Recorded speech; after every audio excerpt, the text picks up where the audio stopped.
Hey everybody, Talk of the Town is up and running in Eau Claire, Wisconsin, USA. I'm Scott Montesano, and this is where the Chippewa Valley comes to talk. Hey, it's a beautiful day outside as we get ready for the weekend in the Chippewa Valley. Heard a great thing earlier today, and I am definitely one who is apt to steal things. Well, there's so many things about what are the hints of spring and what have you, but I heard a great thing. You start to smell things again. And I hadn't really ever thought of that before, but then you quickly go, you're right. You didn't smell anything in December and January. Maybe the sweetness of a chimney fire that somebody had going on in a neighborhood, but now, today, Thursday, and I think going into this weekend, first time you're going to get some smells outside. And it's not necessarily good smells. It's the smell of kind of moisture as everything melts, and the smell of mud and frankly the smell of crap. It's gonna smell like crap outside, but it's sort of like searing the outside of a steak and it's juicy on the inside. Let's get through this part of it, and then it gets very, very nice after this as far as the weather goes in a few weeks. I'm calling it. This might be the fake spring. And when you get fake spring, that means then you get the completion of winter, the second bout, and then you have real spring. I'm calling it. I think this might be fake spring. Like in 2026, in 2016, 10 years ago, we had kind of an early fake spring and then ultimately an early spring. We will have to see. The temperatures on Thursday aren't even at 40 degrees, but doesn't it just look a little bit more like a hint of spring? There's snow on the ground and all that, but it just looks, and there's just the feel with the way the sun angle is and all of that. So get out and take advantage of it this weekend. What are you going to do? There's only so much you can do. Not even like you could do outdoor activities because the rinks and everything are going to get closed. They're melting, the outdoor rinks. It's very much walking season, but also at the same time broken ankle season. So be careful when you're walking and those icy patches. Going to be lovely weather on Thursday night for the wife and I to go check out Stomp at the Pablo Center. Stomp on Thursday, it's second of a 2-night stay in the Chippewa Valley. They also performed on Wednesday night. Good crowds, I understand. I'm getting tickets through a friend, and very, very thankful for that. It's a show I didn't really think about going to, and I also thought I was going to be tied up and what have you, but the opportunity presented itself. I wasn't entirely on board with this. There's a lot of great shows at the Pablo I've wanted to go see, and my calendar was booked. My calendar fairly open this week, and I was like, not Stomp, though. But I offered it to my wife. I said, hey, I got an opportunity for a couple of tickets here through a friend. Do you want to go? And she jumped at it. My wife said, absolutely. She's wanting to go see this show. And then I've talked to some other people, and they say, hey, Scott, you might like it. So we're going to go check out Stomp on Thursday night. Looking forward to it. And what do I always say?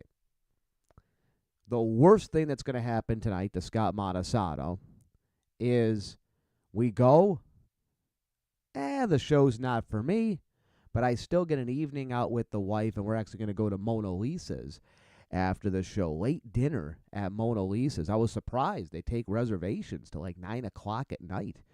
We'll be closing down Mona Lisa's tonight. Excited to eat there. Haven't eaten there since, almost 10 years since I ate at Mona Lisa's on Water Street. So excited to try that place out. I'm excited to give it a hungry Italian review. Mona Lisa's is one of those restaurants that I really don't know a lot of people that go to. It seems to have it has a popular following, but it's a niche that doesn't cross paths with Uncle Scotty, at least as far as I know. And of course the owner, the owner, I don't know how much of this is earned. Kind of has a bad reputation in town, but the odd thing is other than her during the pandemic making some statements, and even then they weren't that controversial of statements. Mona Lisa's just kind of there, and the whole family there invests in the community and whatnot. It's one of those things I've always kind of been like, maybe they've done stuff to upset people, but they've never done anything to me, and they've never done anything to people I know. So I know some people stay away. It's also one of those sneaky things. Reputations grow. Reputations grow. Earned or unearned reputations grow. So I'm excited to go to Mona Lisa's. We were there about 10 years ago. I enjoyed it. Clearly it wasn't so good I had to go back. But excited to go try Mona Lisa's tonight and check out Stomp at the Pablo Center. And again, a reminder to everybody, you should be constantly checking the Pablo Center calendar. And when Sonnentag finally does get a bunch of activities, be constantly checking their schedule. Be checking the Heidi Center schedule. People aren't just going to knock on your door and say, hey, this is what we got going on this week. This is what we got going on today. What do you want to do? No, you got to do a little bit of the work yourself. Check out the calendars. Put it down on your own calendar. And you'll have things that you will schedule around for, and you'll have other things that you say, if nothing else comes up, I will go to this. So interested to see Stomp. Interested to check out Stomp tonight. And this is one of those things that we have quickly become complacent with. Stomp would never have been in Eau Claire 6-7 years ago. Would never have been in Eau Claire 6-7 years ago. Now you've got Stomp. Now you have Stomp in the area. Stomp, instead of it being a 2-hour drive to the Twin Cities, is now a 5-minute drive away. And plenty of parking options. I know where I'm going to park tonight. Little secret spot that I've got. It's not that secret. It's not like it's a hidden spot, but I'm not going to tell you where I'm going to park tonight. Had another conversation with somebody last night about downtown parking, and they are. I did my whole thing I've told you, and we'll do more downtown parking talks in the summer. But my whole thing of, I have no problem parking downtown, but now you're putting that extra little barrier of the paid. It's just a hassle. And instead of me taking my money to, say, the local coffee shop ECDC, I'm going to take my money to the local coffee shop, the Coffee Grounds. And I've there's been some local leaders that I've told that to, and I go, see, you understand the problem here. It's not like the money is still coming into the city, sales tax, the money's still going to a local owner, but now it's all going to the Coffee Grounds as opposed to the downtown business. And a lot of times, I don't want to get on downtown parking, but a lot of times leaders will quickly start to say, well, you pay for it in Minneapolis. We're not going to have this argument, all right? You got to understand. Let's not even talk about what you have. Let's not even compare what downtown Minneapolis is now and what it once was or anything. But when you have these big metropolitan areas, that's like a Johnny's Steakhouse. Our downtown, as nice as it is a McDonald's. So just because I spend X amount of dollars on a slab of beef at Johnny's doesn't mean you can charge me the same money at McDonald's for beef. You can't. All right? Downtown Eau Claire is very nice, but it's not nearly the destination that other downtowns are. So what's going to happen is, people are going to go, I'm still going to get my XYZ. I'm just going to, and I may still very well spend it locally, but I'm going to spend it someplace else. But a whole other argument for another day. I do want to get to the announcement about the Eau Claires at Carson Park, because I am all on board with that, with one lingering question we'll get to. And there's a hullabaloo going on in Menomonie again about the data center. But I do want to bring up this because I find it interesting. And I don't know if the young man's going to be listening to this show. I might tweet it out because that's how he'll get it. But, and this is going to be something that I'm not going to talk about it on the Sports Watch program, because the Sports Watch program comes up, the next one, in 2 weeks. And by then there might be some negative news, unfortunately, about this, but about this team. But Wednesday night, Blue Gold women's basketball knocked off Oshkosh, one of the top-ranked teams in the nation. and the number 1 team in the WIAC. A positive moment for the Blue Gold women's basketball team in what's been a very difficult second half of the year. A lot of losses. And frankly, there hasn't been a lot of wins for the men either. Both the men and the women are in danger of missing the postseason. For the women, a proud program, very much in danger of missing the postseason for the 3rd straight year. And to put that in perspective, there are 8 teams, 6 get in. More often than not, you can trip your way in. So it's hard to miss back-to-back years, let alone 3 straight years. So the team gets the win on Wednesday night. Great. I am very happy for that. Some of my happiest memories when I was the voice of the Blue Golds were with the women's basketball team. Well, one of the team's assistant coaches is Jackson Knoll, and the Knoll family is from Colfax. In fact, the dad, Mark, coached for a while at Colfax. Jackson's not too fond of your man's work, though, here, and it stems, and Jackson's young, I think he's maybe 25, 26. It stems from December, because back in December, on a Sports Watch show, I hammered the lack of atmosphere and attendance at games at Sonnentag. By the way, people much more powerful than Uncle Scotty are complaining. So don't worry about Uncle Scotty complaining. Worry about the people that actually can make a difference, that are getting very, very irritated. But Jackson didn't like it. He came at me on X and actually kind of fueled my argument even more, because kind of spoke to the fact that I said they really don't know how to do it. They've got, they don't know how to. Think of it like this. The person who knows computers inside and out doesn't necessarily know how to fix the car, even though the car might have computer parts in it. Think of me like the mechanic. I know the ins and outs of sports marketing. I don't necessarily know the ins and outs on how to properly execute a box-and-one defensive setup or the motion offense. But either way, of course, we've had a quiet last couple of months. They got the win yesterday, and he kind of flexed a little bit back to me on social media. Nothing too big. Here's the thing. Good they got the win. I'm not against them. My advice to him, though, is finish the race first. Because if they go on and lose the next 3 games, all right, there were already uncomfortable conversations last February, and there's going to be some very uncomfortable conversations about that program right now. Some of the happiest memories I have is with that women's basketball team, and as we'll say in a moment, I don't want anything to happen to head coach Tanya Englund, but if they miss 3 straight years, the hand might be tied. So don't be flexing quite yet. 2 little stories. I'll give you. I'll save those for another time. I got a story, and I love the story. I've said it to other people. I think we'll save it for a Sports Watch program, though, because as much as I enjoyed the women's basketball team, they cannot stand my guts for 2-3 years, and it all stems from something that I was deemed guilty of that I 100% am innocent of. I've got an alibi and everything. I got an alibi, but there was a how do I put it this way? I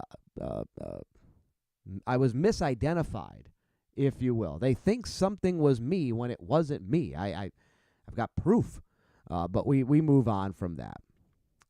All right. So, hopefully, by the way, in a couple weeks, the men get into the postseason. They're not going to host, though, and the women get into the postseason. They're not going to host either, but you never know. Maybe both go on a heck of a run in the conference tournament. This is the best we could hope for. Either one goes on a heck of a run in the conference tournament in the WIAC, wins the conference tournament, gets into the NCAAs, and while they really aren't in a position to host NCAA play, maybe because of the Sonnentag, they still get a chance to host. And both hockey teams, by the way, might be hosting NCAA play. So Hobbs and maybe Sonnentag will be busy. All right. Speaking of which, by the way, we'll talk about that another time. So the Eau Claire's Festival is officially coming back to Eau Claire, and it'll be held at Carson Park.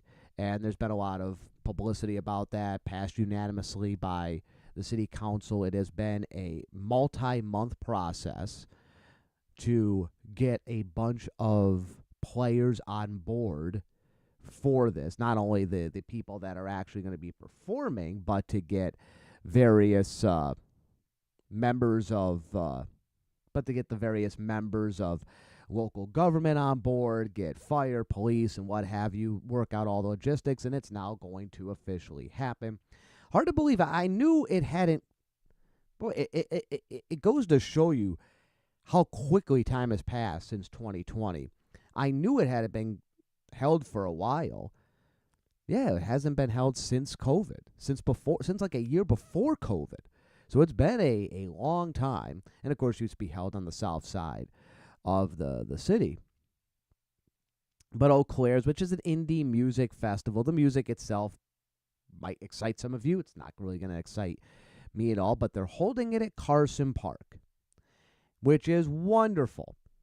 For all of the growth our area has had, let's not forget the gem that is Carson Park.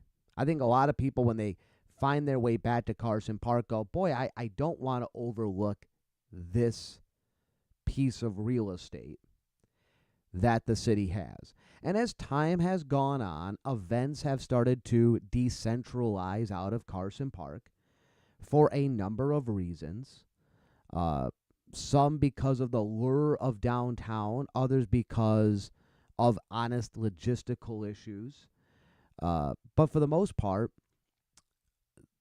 Carson Park has been slowly forgotten when it comes to, we want to hold an event. Well, why don't we hold it? Carson Park isn't considered. Great to see this. And they're going to use up all the fields that are there, and it's going to be a glorious mess in terms of traffic and what have you for 3-4 days. And I say glorious because if it's done well and people are okay with this, you're going to have people parking at the bottom of the hill, walking up. It's going to be beautiful, lovely. I have one big lingering question, and I asked one person last night who didn't really have an answer for me. And I asked a couple other people today who didn't really have an answer for me. Why is this okay? And the city couldn't wait to get the 4th of July celebration out of Carson Park. And remember, it's no longer because of COVID protocols. That was originally it, but that's not the case anymore. That's long since not. They do not have fireworks at Carson Park on July 4th because of overcrowding concerns and the whining by the police department and the fire department saying we couldn't get in there. There was these, and then it got piled on. All right, you had some groups saying, well, the trees might catch fire. I mean, you were starting to really pull off some really bullshit reasons then. But it all stemmed from various safety aspects of the community said, we can't guarantee the safety up there, even though there had never been a problem. But this comes along, and they jump at it. And I don't want to say jump at it. It took some convincing from what I'm told. Now, I know some people will quickly say, well, Scott, of course they're going to allow this. This is the hipsters and Justin Vernon and all that. And I don't think Vernon's got the power that people think he's got in this town. I don't think, that's not to mean he's not important, but I don't think he's got that kind of power where he says jump and people say how high. I don't think that. So it wasn't simply approved because it's Justin Vernon and his people. No. I think they listened because it's him, and that's a good thing. All right? He's somebody coming in who's already done a fest. This is not some newbie doing this. He's done this festival, and he's got contacts. He's got legitimacy. He's got a name. If this had been a newbie coming in, making wild promises, maybe they don't approve it. But I don't think they approved this at Carson Park because just Justin Vernon. No. What I'm thinking, maybe what I'm hoping, is the 4th of July has become a sad, sad thing since it moved out of Carson Park. And it's no longer a city event. They shoot fireworks off. Who cares? If I find one person who prefers a new location, I can find 15 that have either stopped caring anymore or don't like it. And this used to be something that everybody in the community loved. What I'm hoping is that they saw the error of their ways. Does this mean they're going to bring back the 4th of July fireworks to Carson Park if the Eau Claire's festival is a success? Probably not. There's other factors involved at this point. But I'd like to think that they've sat back and they've gone, you know what? We can have events at Carson Park. We can have events. So let's have this Eau Claire's festival because it's got a person who's run festivals before, is local, has a name, has blood in the ground, if you will. I would like to think that's why this got approved. That they've kind of seen the error of their ways. And let's also be, I give the city council and all the players involved credit as well. We've got some nice festivals in the area. And with all due respect to Country Jam and the jam grounds and whatnot, this is the only one that's in Eau Claire, yes. This is right in the smack dab heart of the community. It's right there in the smack dab heart of the community. The people that'll be coming for multiple days, there's no lodging at Carson Park, there's no camping, nothing like that. It's all going to be people staying at hotels. People are going to have to eat. People will be eating at breakfast and lunches at various spots. A lot more walking traffic on Water Street. There'll be walking traffic, no doubt, downtown. This very well could have an even bigger economic impact, more tangible economic impact than some of the other festivals. So I like that. I'm happy for this. Do I think is it going to create a bit of a mess, maybe traffic wise? It very well will. May very well. And you know the dates. If you say, oh, the traffic's going to be terrible around Carson Park then. Well, the only thing going on those days is the music festival. And it's going to be very easy for you to avoid that part of the area for 99% of you. I like it. I like the fact we have the Eau Claire's Festival. I like the fact that they're holding something at Carson Park. And I hope that this maybe opens the door to, again, welcoming back bigger events at Carson Park. Not the 4th of July is already gone. It's past. It's past. You're not going to be able to bring that back. But more big time events at Carson Park wouldn't be a bad thing. I think it'd be a very good thing. I like it. All right, the Menomonie Data Center. And quickly, Altoona, the city of Altoona, has just redone its zoning, bringing it before the city council, and they note that they don't have anything specific for data centers. Now, they have not been approached yet, but I know they've been working on this for 2.5 years. As soon as they get this done, every municipality, every governmental agency in our community better right now start writing out the ground rules for a data center. Write out the ground rules, because you can't just be yes or no. You can't. And you can't just apply data centers to existing zoning codes. No, that then falls more into the yes or no. Data centers bring with them the potential for legitimate money at a time in which municipalities and school districts flat out are telling you they're trying to nickel and dime everybody, and they have to. They have to. Data centers bring revenue. At the same time, there are legitimate concerns with data centers if not left unchecked. Now, I find it very funny. Yeah, obviously, Facebook Meta is the one in Menomonie, A lot of people complaining about data centers on Facebook. think about. I don't want you in my town, but I sure as hell want to use your free service to let people know about it. I when it comes to data centers, this is how I fall on it. I'm not about to approve I'm not about to approve a data center, but I want to lay the ground rules out first. Let's set the ground rules up. What has worked? What hasn't worked in other towns? What are some things towns wish they had asked for? All of that. Lay out the ground rules. Work with the developers. If they fit into the ground rules that you set, then you're good to go. There's a small group that will never approve, and there's a small group that wants them no matter what they might do to the community. But the vast majority of people are like, hey, let's set the ground rules up. It's no different than if any other type of industry comes to town. If a restaurant comes to town, you have zoning rules and health codes and things like that that have been developed over the course of the years that if they adhere to them, you know it's good. It's fine. They can operate. Same thing here with data centers.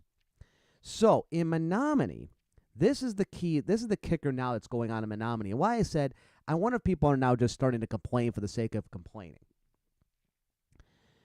The city is starting discussions in Menomonie over what zoning requirements would be for a future data center.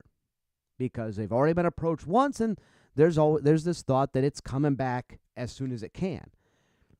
City staff, in lieu of public comment, the traditional public comment, come speak before the city council, that kind of thing, is efforting to do an easy way for people to make online submissions. Because there's a lot of people with opinions. Here's a way you can post online. It'll get to everybody. You can see it got to everybody, all that. Of course, there's people upset. They're saying, this is ridiculous. All right, and you know why they want to shut us up. These are people that want the chance to yap at the microphone. They want big town halls. They want the 5-hour public comment periods at the city council meetings. They want to yap into a microphone. Or frankly, this is one thing too that they want for whatever side. They want the opportunity to bring a crowd to a meeting as a way to intimidate, if you will, towards their side. But not intimidate like, puff your chest out, intimidate, but it's kind of like the Eastern Asia way of negotiating. Anybody that's ever worked with anybody from Eastern Asia will tell you this is how it's done. If you've got 2 people at a meeting, they will bring 3. If you've got 3, they will bring 4. If you somehow bring a 4th person in, they'll make sure they've got no less than 5. They always make sure they have more people at the meeting than you do. All my friends in the West Coast who tend to deal a little bit more with that will tell you that that's their way. They're always going to have more. There's other things that people do in meetings too for intimidation.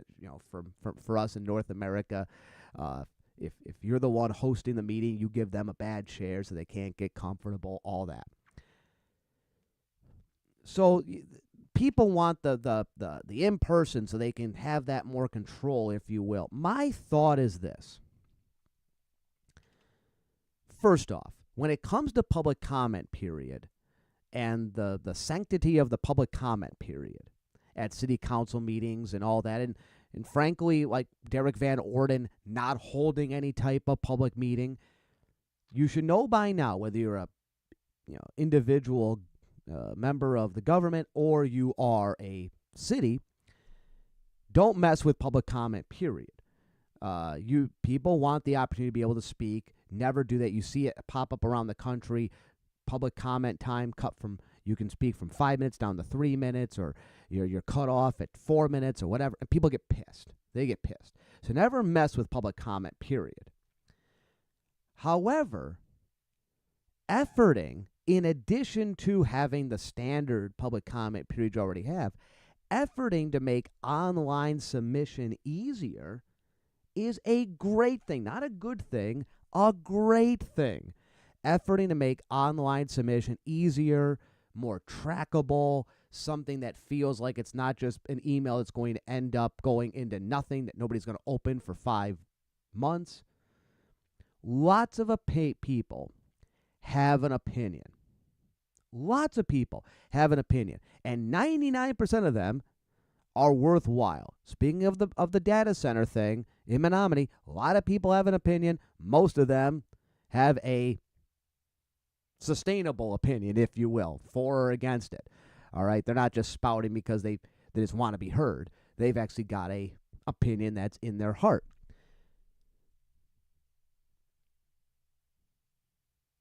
But some of these people don't have time to go in person, or they don't want to speak in front of the public. They're nervous speakers or anything like that. And then consequently to that, you have some that do want to speak, but they can't coherently put their thoughts into speech. They may think that they're giving a James Earl Jones-esque soliloquy, when in reality, it comes out of their mouth as wah, wah, wah, wah, wah, wah, wah, wah. They think they're making some great point, and you sit there scratching your head going, this person's an idiot. They might be brilliant, but they can't put their thoughts into vocalization. So they might feel great that they stood up in front of a microphone and everybody saw them, but they didn't do anything to advance their cause. Whereas if they'd written out their thoughts, it might be better. So in Menomonie, you got a lot of people all ticked off because they think that there's this effort to quiet them and all. I don't think that's the case at all. I don't. In the defense of people in Menomonie, I do think everything's very raw right now. Everything is very raw. How the data center was first announced, and then it all felt messy there for a while. I absolutely understand that people in Menomonie feel like things are quite raw at the moment. I'm just saying, when it comes to the city looking like they're trying to get more things online, take a deep breath. It's not the worst thing. Now, if I've misread it, and what the city is trying to do is cut off all public comment period, I don't agree with that. But I don't think that's it. I think this is an addition to public comment. And I know some people want more town halls out that way and what have you, but that plays into what I said with why you want more online submission. All right? People can't go to every town hall. People have got lives. And just because they've got lives and they got things they want to live with doesn't mean that this isn't important to them. Ultimately, there's a group that will never want the data center in Menomonie. All right? And that is also a group, and you can insert anything in replace a data center. All right? Back when the town of Washington was having its arguments over the development, same thing. There's a group that merely mentioning the data center, all right, they get pissed. They don't want to mention the data center. Because if you they view the data center like you view Candyman, with the fear that if you mention it 3 times, it's going to appear. Don't say the data center. If you said it once, what, the data center? Oh, no, we said it twice. If you say it a 3rd time, it's going to appear. I do think that's a short-sighted view, though. Be more open to more info. I agree. The last data center proposal in Menomonie came in high and tight. It was a high and tight fastball. I was all for it. People didn't want it. It felt rushed, all that. I was on board with that. I'm not on board necessarily with data centers, but I'm not against them. I am right now 100% on board with let's lay the ground rules. Lay the ground rules. It's like accepting the fact your daughter will hopefully one day marry and start a family. First time she brings a boy over, you're going to be like, oh, I don't like this. I don't want this. But over time, you start to understand, okay, there's certain things that, my wife and I would like to have, that the boy follows these. Does he treat her right? Is it going to be good? All that. And over time, you go, okay, this is going to maybe be a win. Maybe begrudgingly or maybe excitedly. it's going to be a win. All right? It's okay everybody was against the data center the first time. And you might not want a data center again, but lay the ground rules out beforehand. Lay the ground rules out.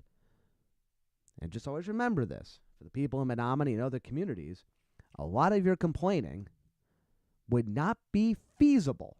A lot of your complaining online would not be feasible without these data centers. And that's a reality we all have to have, too, when we're all against the data centers. It's no different than people saying, it's no different than many of these elitists who feign this interest in the environment, but take private jets that are the worst thing for the environment. All right? You can't complain about take better care of the environment while you yourself are hurting it.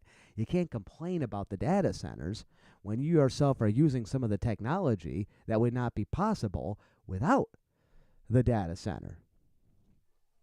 And by the way, this is not to say you should stop using Facebook and stuff like that, because in the end, you're the only one that loses out on that. All right? You're the only one that's losing out on it, but it goes to show, if we want these things, which are good for our lives, we have to look at ways in which we're able to keep them going, which is, again, why I say we have to look at the ground rules. And right now it's Menomonie. But Chippewa, Eau Claire, they got to start talking. And I'm a little bit more concerned that I haven't heard enough of them talking. If you wait until you get the proposal to go public, you're going to go through the same mess of Menomonie. The same mess. Talk now before there's pressure. But of course, sometimes the best thing to get results is you have to have a deadline. Our next deadline's Tuesday. Back with you then with another edition of the program. On behalf of everyone who made this podcast possible, I'm Scott Montesano, saying there's a great, big, beautiful tomorrow shining at the end of every day. Make sure to take advantage of it. And until next time, so long.